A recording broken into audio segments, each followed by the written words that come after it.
Well, Stephanie Arne is here today. She is the newest host of the Mutual of Omaha's Wild Kingdom, and with her also is David Beaver. He's with the Mutual of Omaha in La Crosse. They're joining us to tell us about, all the wonderful things in nature, how to take care of our own environment.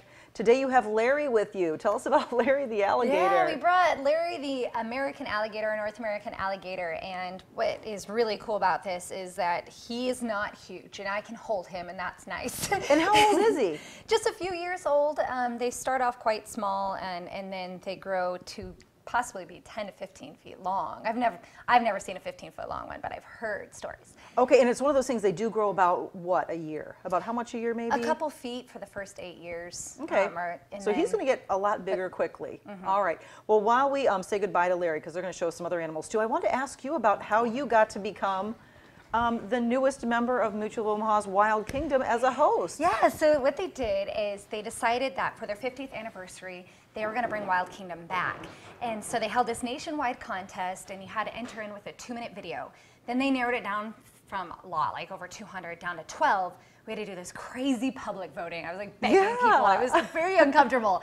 But we got a lot of votes, and then they narrowed it down to 3, and I had screen testings and interviews galore, and somehow I was lucky enough to win. That's just exciting. And you grew up right there in South Dakota, but now your family's in Iowa. Yeah, well, my whole family's been in Iowa my whole life, but my personal family has been in South Dakota. And well, that's wonderful. All right, now, David, if people are interested and want to see some of these animals in person later today or even over the weekend, you have some special things that are coming up. 1:45 in Hoka, 6 o'clock in Caledonia at the Community Center. Okay. 6 o'clock at Old Hickory Park in La Crescent tomorrow. All right, now we have another animal that's coming toward us right now. Stephanie, what is this? This is an eagle owl, and this is my friend Emily here that's going to hold Thanks, her for Emily. me. So tell us about it. How old is this animal? Well, I'm actually not sure, Emily. How old is she's about 12 years old. Well, 12 years old. So it is an owl. Don't be mistaken with the name eagle. It just so happens to be the largest of the owl species in the entire world. How much do you think that she weighs? But I'm going to say something, it always throws me off, so I'm going to say 8 pounds. That's a pretty good guess. Is that? Yeah. So normally when you look at an owl, you think to yourself, well, that's got to be 30 pounds. But their feathers are very lightweight, and that's because they're a very quiet predator.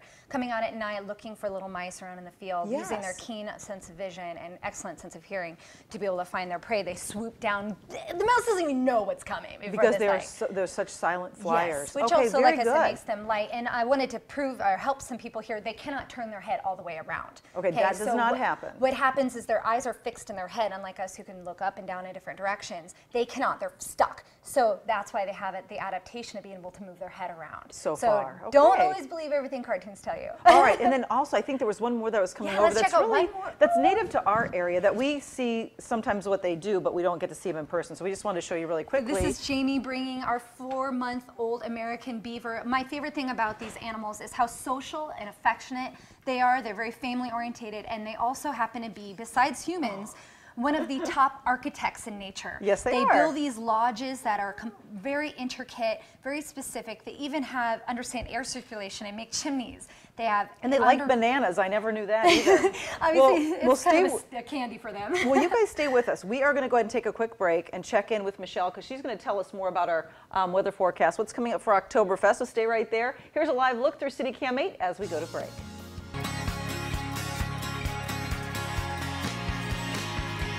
And Stephanie Arne and David Beaver are back again from the Mutual of Omaha's Wild Kingdom to show us some more amazing animals you brought with us. So coming now is what? It is actually an animal that looks a lot like you today. I didn't realize I dressed like a lemur apparently today. I don't know what will happen here, but the first thought is people see this animal and go, oh, look, there's a monkey on TV. This is related to monkey. They're in the primate group, but they're a special kind called a prosimian, and the specific name for this animal is a black and white ruffed lemur. Okay, and why does the black and white help them? Well, think of it this way. It's a type of camouflage called disruptive coloration. So when they go out into their habitat, when they have different blotches, if you are a fossa or fossa, people pronounce their predator differently. And you're going around looking for this animal to prey upon them. The different colorations almost make them look like, is this the animal here? Is this an animal? So if you think of a killer whale, black and white spots, it's all a way to break up their pattern so that they're harder to find. And very interesting too, they have like almost finger-like. And their hands are softer than ours. Oh, wow. They're really good at gripping. They're excellent jumpers, excellent climbers. Which they use that long tail for. Very tail, nice. like most animals, the tail is used for balance.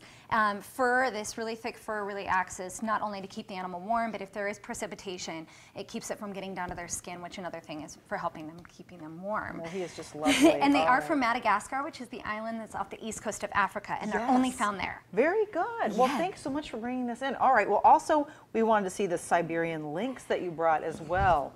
Oh, he's not ready to go. Okay. Like, no.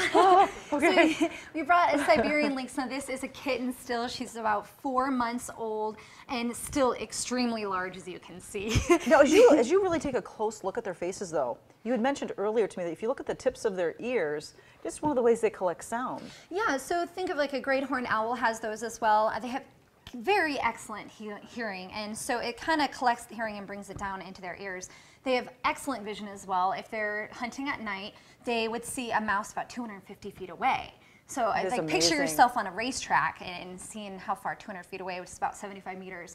And so excellent vision. And although they're not as big as a cheetah or a tiger, they can still get quite large for a small cat. Yeah, if absolutely. you look at how huge her paws are. So we know how big she's going to get. She's going to get much larger. Well, David and Stephanie, thanks so much for joining us today and bringing us all these wonderful animals. It's always fun when you come each year. And congratulations on your new job, too. That's exciting. Please make sure to check out wildkingdom.com. We have a bunch of different websites for everybody. They're very shareable, and like us on all the social media. Wonderful. All right, stay with us. Back in just a moment.